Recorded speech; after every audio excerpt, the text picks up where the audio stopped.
The emergency beacon screamed across 17 star systems before anyone bothered to listen. I was there when it happened. Whoa. My name is Vorthak, and I served as communications officer aboard the Eternal Radiance, flagship of what used to be the mightiest fleet in the Keltor Dominion. Used to be. That part is important, because by the time we sent out that distress signal, we were down to 3 warships, 2 colony transports, and about 15,000 souls who were watching their entire civilization crumble into cosmic dust.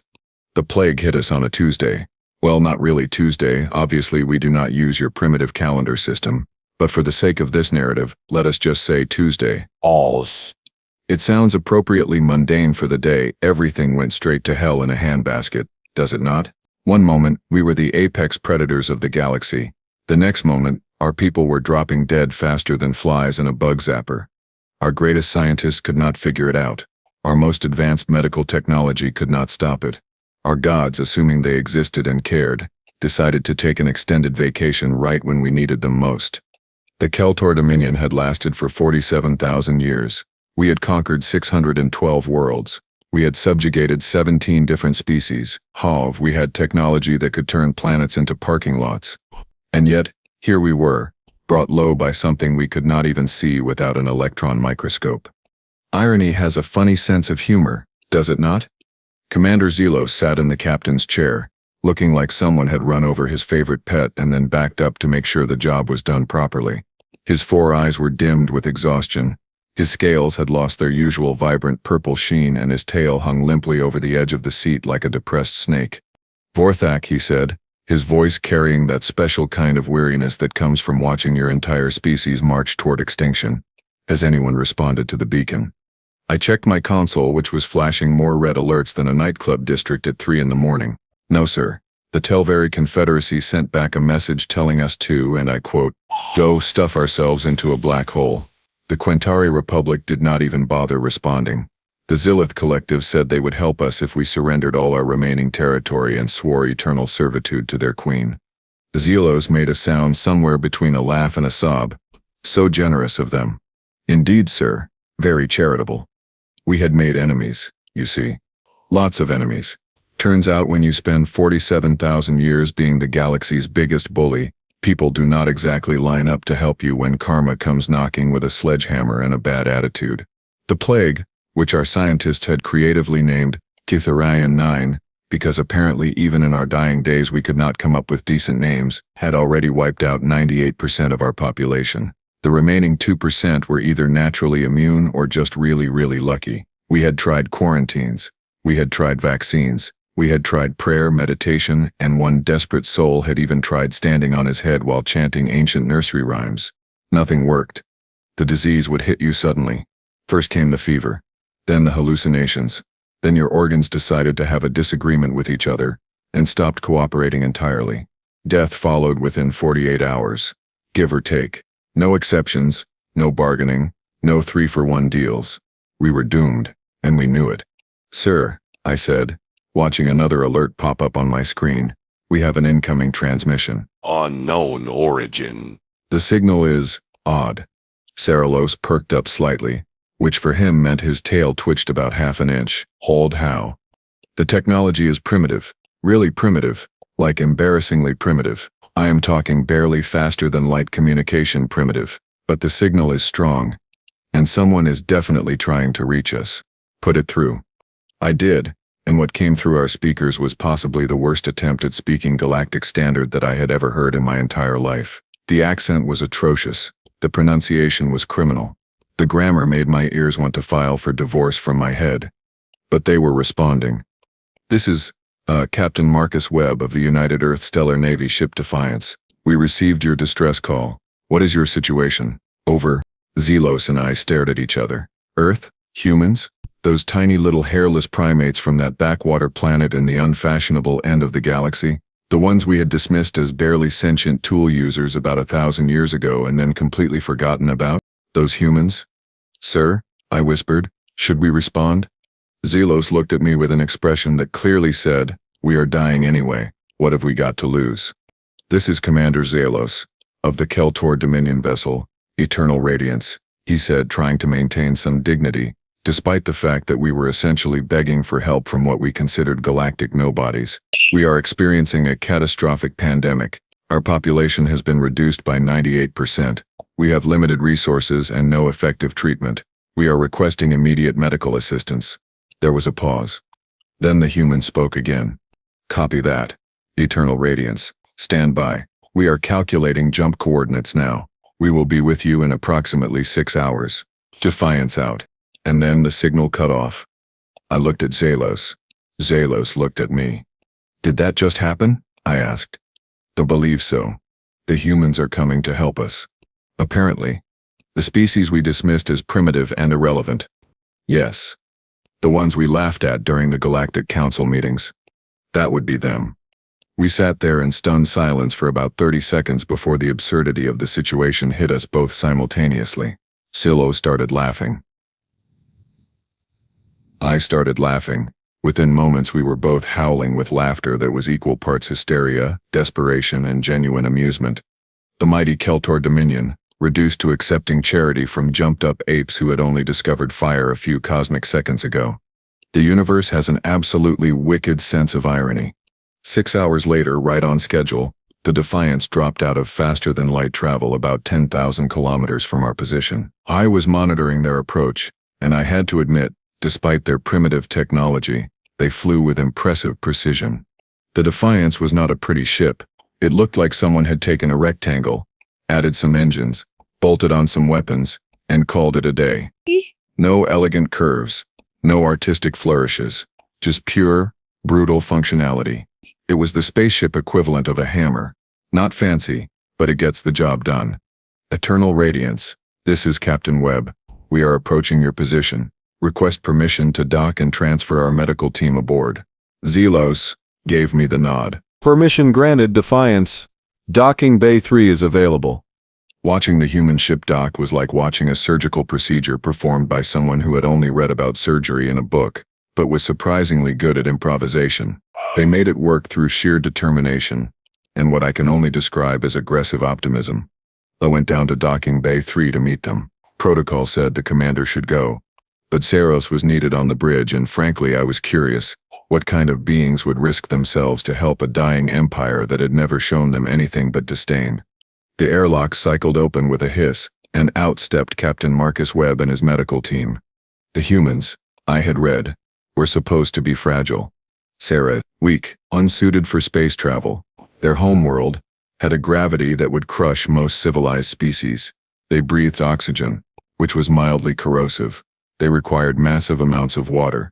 They were by all accounts a species that should have stayed in their trees and been grateful for it. But the human standing in front of me did not look fragile at all.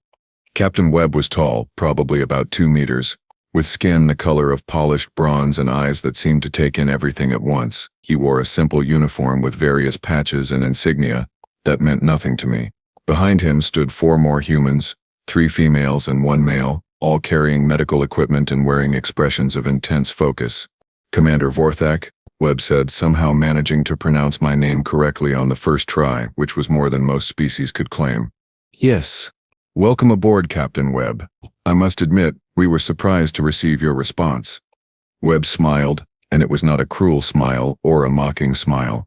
It was genuine. We heard someone needed help. We came. Simple as that. One of the female humans, a woman with dark skin and intelligent eyes, stepped forward. I am Dr. Amara Okafor, Chief Medical Officer.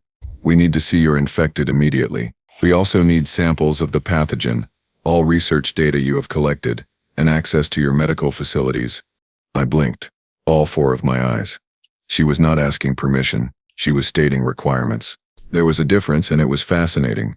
Of course, Doctor, follow me. I led them through the corridors of the Eternal Radiance, watching as they took in their surroundings with barely concealed wonder.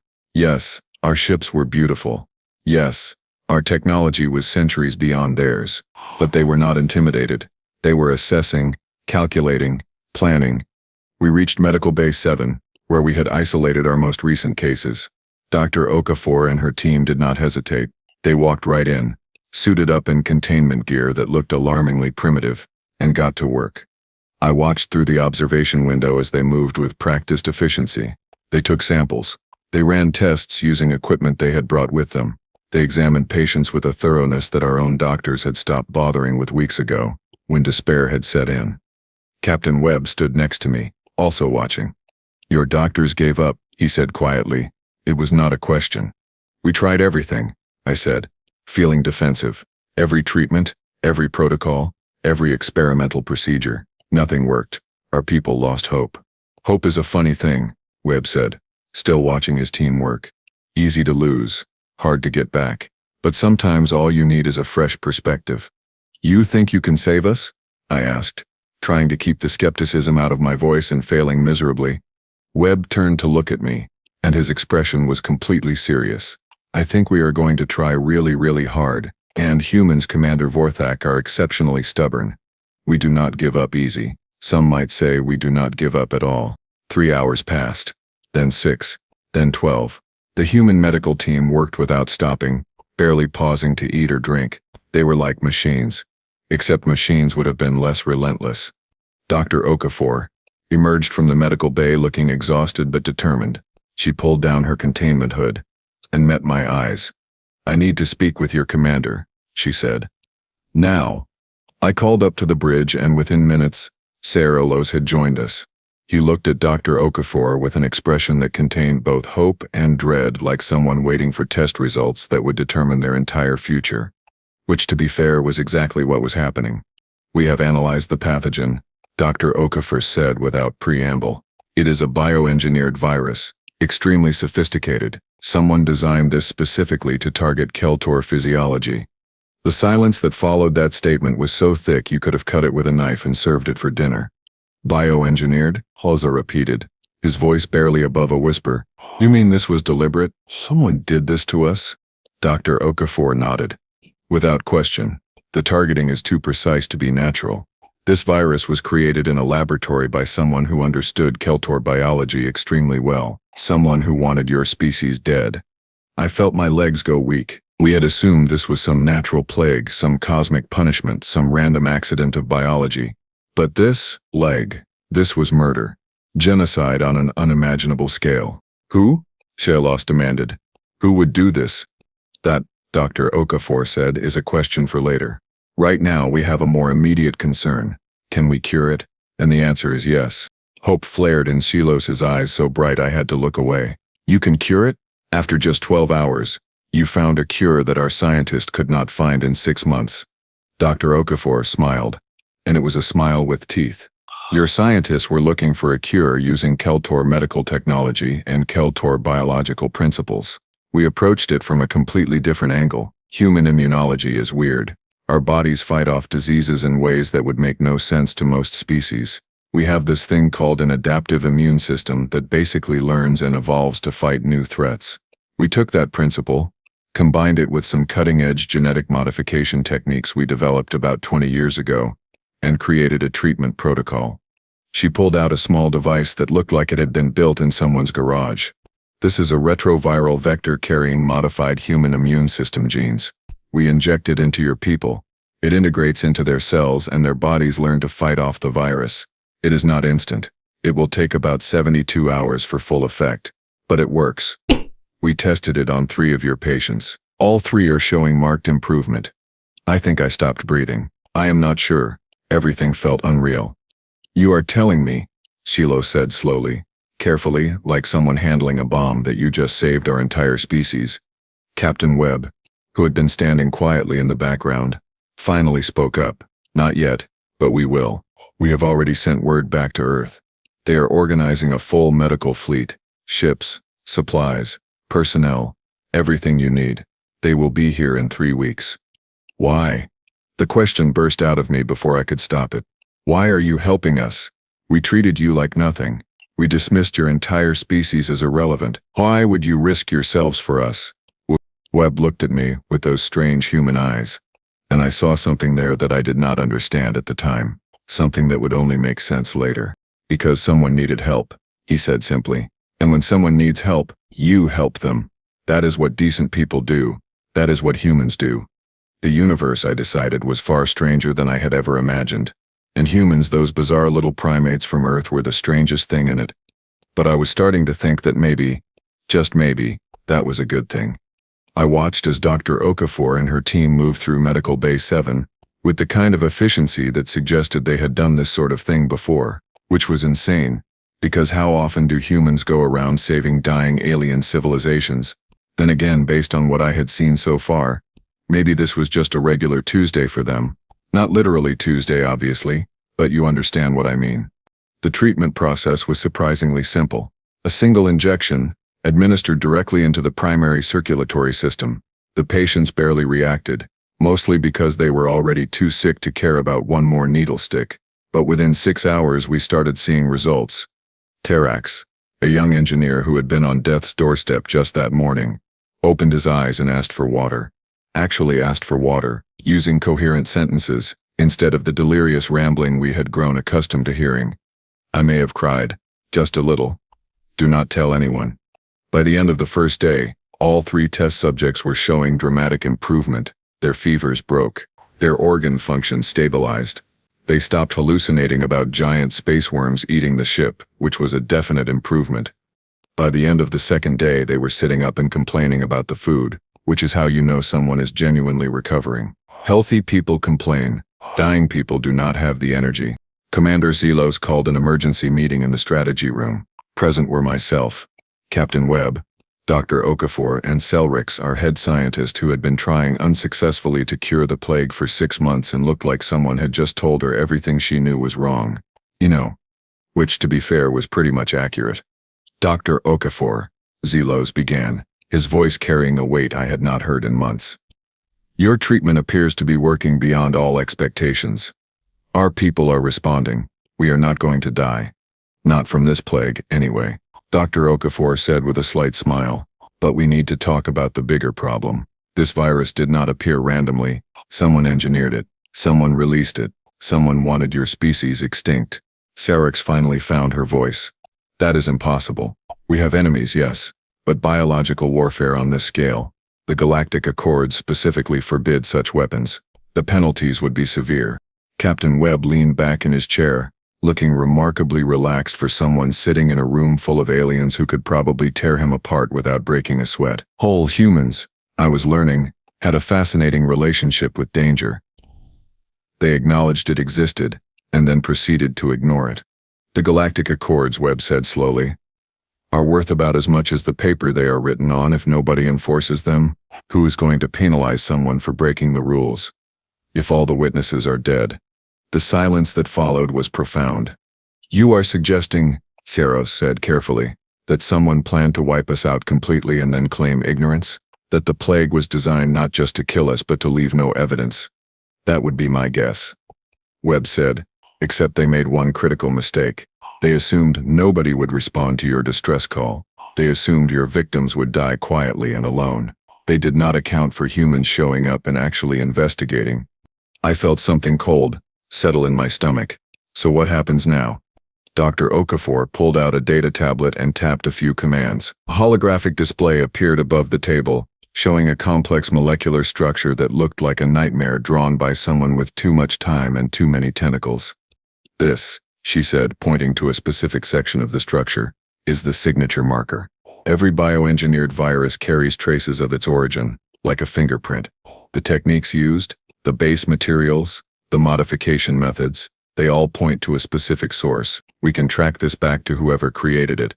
Selrix leaned forward, her scientific curiosity apparently overriding her wounded pride. You can identify the creators just from analyzing the virus? That level of forensic biological investigation is beyond anything we have developed. Dr. Okafor shrugged. Humans have spent a lot of time fighting diseases. We got good at it.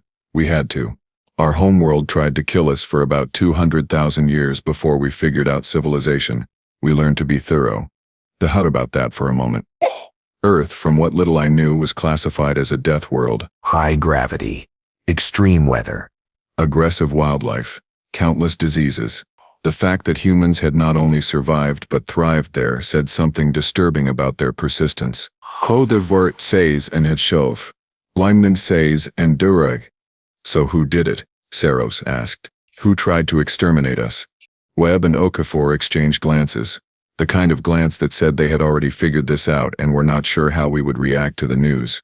Based on the viral structure and engineering techniques, Dr. Okafor said carefully, we believe the pathogen originated from the Quintori Republic, specifically their military biological research division. I felt my blood run cold. The Quintori Republic, one of our closest neighbors, a species we had conquered approximately 8,000 years ago, and then granted independence after they proved too stubborn to govern effectively. They had never forgiven us for the occupation. Their historical records were filled with stories of Keltor oppression, Keltor cruelty, Keltor arrogance. Apparently they had decided to do something about it. The Quintari, Zhelos said softly, wanted revenge. Looks that way, Webb confirmed. And they nearly got it. If we had not shown up, your species would be extinct within another month. No witnesses, no evidence, just an empty empire and a lot of convenient real estate for them to expand into. Selrix made a sound somewhere between a hiss and a groan. They played us, Legrigus. They sent a sympathetic message expressing their sorrow at our plight. They offered to help with evacuation efforts. They were positioning themselves to look like heroes while we died. Yeah, Webb said. That about sums it up. Cold, calculated genocide dressed up as tragedy. It would have worked too if you folks had not sent out that distress beacon to literally everyone in range. I looked at Captain Webb with new understanding. You knew. From the beginning you suspected this was not natural. Webb met my gaze steadily.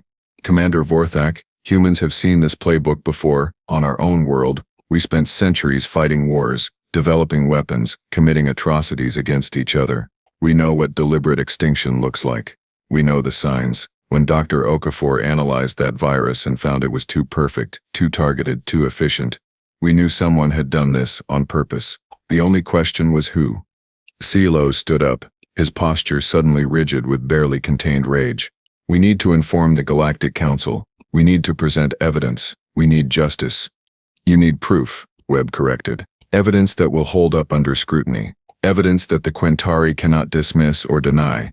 Lucky for you, we collected that evidence. Every sample, every analysis, every molecular marker. We documented everything. Human courts require pretty solid proof before they convict anyone. We got into the habit of being thorough. Dr. Okafor added. We also took the liberty of sending all our findings back to Earth through secured channels, multiple copies, multiple locations. Even if something happens to us, the truth is already out there. The Quintari cannot suppress it. I felt a surge of admiration for these strange beings. They had walked into a potential war zone, identified a conspiracy, gathered evidence, and protected that evidence, all while actually saving our lives. They had done in 3 days what we had failed to do in 6 months. Humans, I decided, were either incredibly brave or incredibly stupid, possibly both. So what now? I asked. We have evidence of genocide. We have a cure for the plague. We have approximately 15,000 survivors who are about to learn that our neighbors tried to murder us all. Whole, what is the next move? Webb smiled, and it was not a nice smile. Whole, it was the kind of smile a predator makes right before pouncing. Now we make sure the Quintari Republic faces consequences. Now we make sure the galaxy knows what they did. Now we make sure this never happens again. And how do we do that? Zhelos demanded. We take your evidence to the Galactic Council, Webb said, and we make them listen. Humans might be new to galactic politics, but we are real good at making noise. We are going to make so much noise that everyone from here to the galactic core hears about this. The Quintari wanted to commit genocide in the shadows. We are going to drag them into the light and make them answer for it. Selrix looked skeptical. The Galactic Council has ignored human petitions before. What makes you think they will listen now? Webb's smile widened. Because we are not going alone. We are bringing a dying empire with documented evidence of biological warfare. We are bringing medical proof of genocide. We are bringing the kind of scandal that makes politicians panic and lawyers salivate. Trust me, they will listen. They will have no choice. Over the next 2 weeks, something remarkable happened. The human medical fleet arrived, just as promised. 12 ships, packed with supplies, equipment, and medical personnel who looked way too cheerful for people volunteering to fight a deadly plague, the Sarah. They spread out across our 3 remaining warships and 2 colony transports, treating everyone they could find. The modified retroviral treatment worked on approximately 97% of infected individuals. The remaining 3% required more intensive intervention, but even they showed improvement. Our population stabilized. Right. Then it started growing again as people recovered. Children who had been orphaned found caregivers. Families torn apart by quarantine were reunited. Hope, that dangerous and wonderful thing, began to spread faster than any virus. I spent a lot of time with the humans during those 2 weeks. I wanted to understand them. They made no sense according to everything I knew about galactic civilization. Most species operated on a simple principle of self-interest. You helped others if it benefited you. You formed alliances for protection and profit. You did not risk yourself for strangers, especially strangers who had treated you poorly in the past. But humans, they seemed to run on completely different programming. I asked one of the human nurses about it. Her name was Lieutenant Keiko Tanaka, a small woman with quick hands and a quicker smile. She was treating a group of Keltor children who had lost their parents, and she was doing it with a patience that seemed infinite. "Why do you help us?" I asked her directly. "Your species gains nothing from this. We never helped you. We barely acknowledged your existence. Why risk yourselves?" Keiko looked up from the child she was examining, and gave me a look that suggested she thought I was being deliberately dense. "Because you needed help. Because we could help. What other reason do we need? But there is no benefit to you," I insisted. "No profit, no territory, no advantage." "Sure there is," Keiko said cheerfully. "We get to sleep at night knowing we did the right thing. We get to look at ourselves in the mirror and not feel ashamed. We get to tell our children that when people needed us, we showed up. That is worth more than territory or profit or whatever else you think we should be chasing." I thought about that for a long time. The idea that doing the right thing was its own reward seemed almost alien to me, which was ironic, considering I was the actual alien in this conversation. But maybe that was the point. Maybe humans were alien in ways that had nothing to do with biology. The day finally came when Commander Zhelos announced we were ready to travel to the Galactic Council headquarters on Station Prime. We had gathered our evidence. We had secured testimony from survivors. We had compiled a case that would make any prosecutor weep with joy. And we had humans backing us up, which apparently made all the difference. The trip to Station Prime took 4 days at maximum faster than light speed. The Defiance traveled with us, along with 2 other human ships that had volunteered to provide escort. Captain Webb said it was for our protection, but I suspected it was also to make sure we actually made it to the Council without any unfortunate accidents along the way. Station Prime was enormous, a massive construct orbiting a neutron star and serving as the political center of the galaxy. It housed representatives from 247 different species, all of them arguing, negotiating, and occasionally threatening each other in the name of peace and cooperation. Politics, I had learned, was the same everywhere, just with more tentacles. We docked at Bay 93 and were met by a Galactic Council escort who looked distinctly uncomfortable with our human companions. Apparently, Earth had been petitioning for Council membership for about 20 years and kept getting rejected on various technicalities. Something about not meeting the technological threshold or having too many internal conflicts, or whatever excuse they could come up with to avoid admitting another member. The humans did not seem bothered by this. They just smiled and followed along like tourists on vacation. We were led to Chamber 7, one of the formal hearing rooms where serious accusations were reviewed. The chamber was circular, with representatives seated in ascending tiers around a central speaking platform. It looked impressive and intimidating, which was probably the point. Commander Zhelos stepped onto the platform, carrying a data core containing all our evidence. They stood beside him, mostly for moral support. Captain Webb and Dr. Okafor stood behind us, representing humanity's involvement in the case. The council speaker, an ancient Vorthak named Kornus, who had been doing this job for about 300 years, banged his gavel and called for order. "The council recognizes Commander Zhelos of the Keltor Dominion," Kornus said in a voice that suggested he would rather be literally anywhere else. "All, you have requested an emergency session to present evidence of treaty violations. Proceed."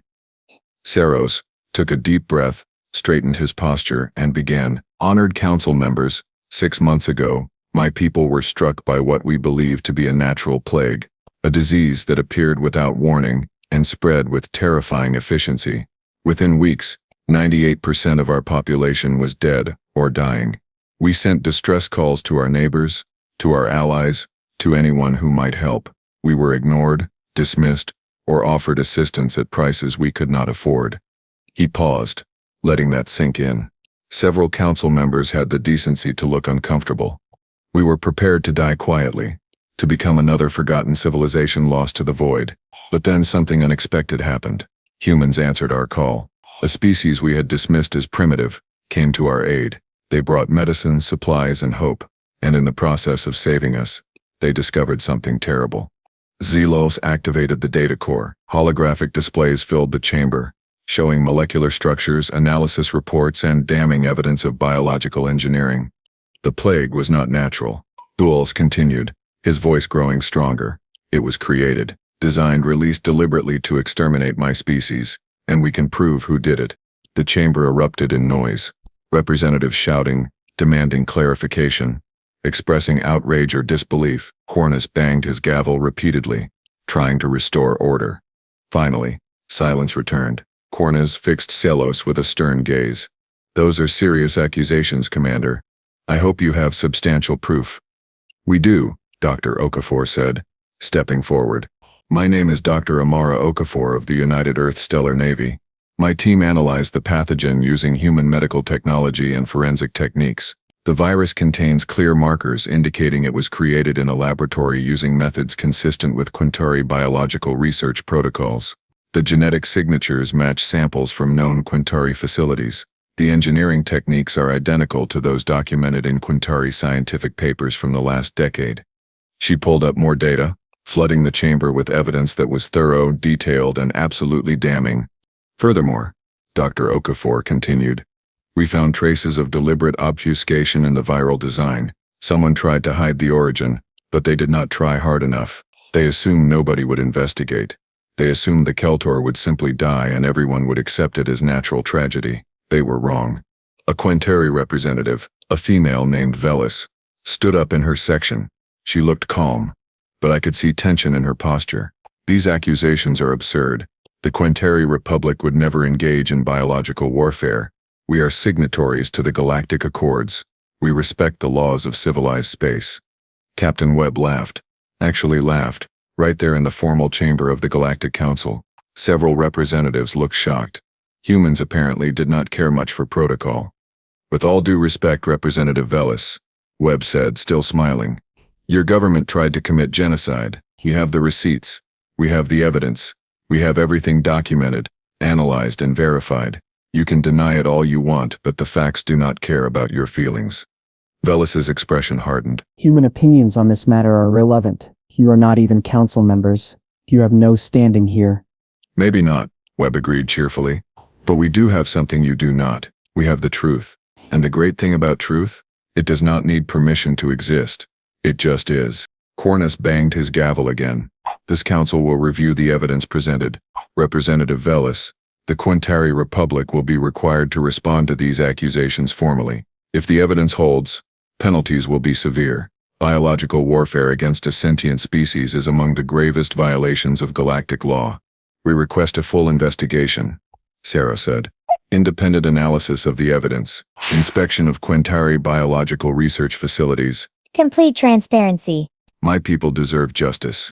Justice, Zhelos spat. From a species that enslaved us for 2,000 years? That occupied our worlds, exploited our resources, and treated us as inferiors. Where was our justice? The chamber fell silent. She had a point. A valid, uncomfortable point. The Keltor Dominion had not been saints. We had conquered, occupied, and oppressed. Our history was soaked in the blood of species we considered beneath us. And now someone had decided to return the favor. It was Captain Webb who broke the silence. You know what? You are absolutely right. The Keltor Dominion did terrible things. They hurt your people. They deserve to be held accountable for that. But here's the thing about justice. Real justice. Real justice. It does not work if you just swap victims and perpetrators. It does not work if you respond to historical atrocities by committing new atrocities. That is not justice. That is just revenge, with better publicity. He stepped forward, addressing not just Zhelos, but the entire council. Humans know something about cycles of violence. We spent millennia trapped in them. Harb against tribe, nation against nation, ideology against ideology. We hurt each other in ways that would make your scales itch. And you know what we learned? Revenge is easy. Forgiveness is hard. Building something better is harder still. But it is the only way forward that does not end with everyone dead. Webb gestured to us. To the Keltor delegation. These people are not your ancient enemies. Most of them were not even alive when your worlds were occupied. They are just people trying to survive. If you want to hold the Keltor accountable for historical crimes, fine, do it through proper channels. Demand reparations, require reforms. But genocide? That is not justice. That is just murder at scale. The chamber was utterly silent. I realized I was holding my breath. Cornus finally spoke. The council will investigate these claims thoroughly. Representative Velis, the Quentari Republic will cooperate fully or face immediate sanctions. Commander Zhelos, your people will receive interim protections while this matter is resolved. Captain Webb, while Earth is not a council member, your species has demonstrated qualities that perhaps merit reconsideration of your membership status. Webb grinned. Well, that is something, though honestly we mostly just want to make sure people stop trying to kill each other over ancient grudges. Seems like a reasonable goal. As we left the chamber, I walked beside Captain Webb. You defended us, I said quietly. Even knowing our history, even knowing we had not been good neighbors to anyone. Webb shrugged. Everyone deserves a chance to be better than they were. Everyone deserves justice instead of vengeance. That is what separates civilization from chaos. Besides, humans have done plenty of terrible things in our history. If we did not believe in second chances, we would be pretty massive hypocrites. 3 months later, the Galactic Council concluded their investigation. The Quentari Republic was found guilty of biological warfare, treaty violations and attempted genocide. Hull sanctions were imposed. Reparations were ordered. Several government officials faced criminal charges. It was not perfect justice. It never is. But it was something. The Keltor Dominion survived. Population recovered slowly. We began the long process of rebuilding, of learning from our mistakes, of becoming something better than we had been. And Earth, Heart finally got its council membership, sponsored by the Keltor Dominion and supported by 17 other species who had watched humans save a dying empire simply because it was the right thing to do. The Ramonis Shellers remains in command. What things are different now? We have human medical staff permanently assigned to our fleet. We have human medical staff permanently assigned to our fleet. We have cultural exchange programs. We have friendship. And every year on the anniversary of the day Captain Webb and the Defiance answered our distress call, we gather together, humans and Keltor alike, and we remember the truth that saved us. Sometimes when you cry out in the darkness, someone answers. Sometimes the least likely people show you what real strength looks like. Sometimes mercy is more powerful than any weapon. And sometimes being human means more than just biology. It means choosing to be better, to help when you could ignore, to forgive when you could take revenge. The universe is full of mighty empires and powerful species, but in the end it was the small, stubborn humans from Earth who taught us what true civilization really means. Not bad for a species we used to call primitive.